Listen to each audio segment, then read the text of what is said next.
এই শহরের রাত মানে ভয়, আর সেই ভয়ের নাম মাফিয়া কিং জাংকুক।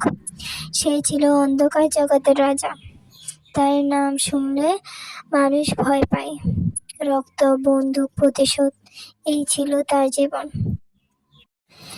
কিন্তু একদিন সব বদলে গেল।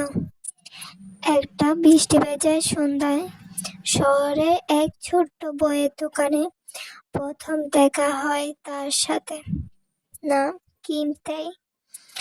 সাধারণ একটা মেয়ে, চোখে শান্তি, মুখে হাসি।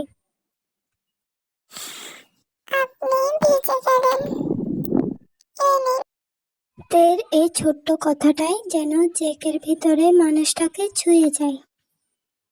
সেদিনের পর থেকে সে বারবার যেতে থাকে সেই দোকানে।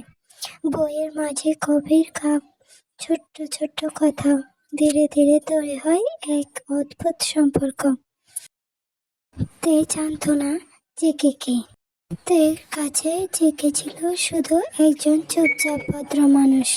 কিন্তু জেকে জানতো এই ভালোবাসা তার জন্য বিপদ। তবুও সে থামতে পারেনি।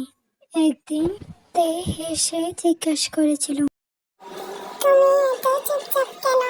জেকে একটু হেসে বলেছিল, সব কথা সবার জন্য না। কিন্তু সে বলতে পারেনি তার জীবনে অন্ধকার গল্পের কথা।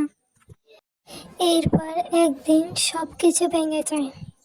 রাতের অন্ধকারে হঠাৎ করে দেখে কেউ কিডন্যাপ করে ফেলে।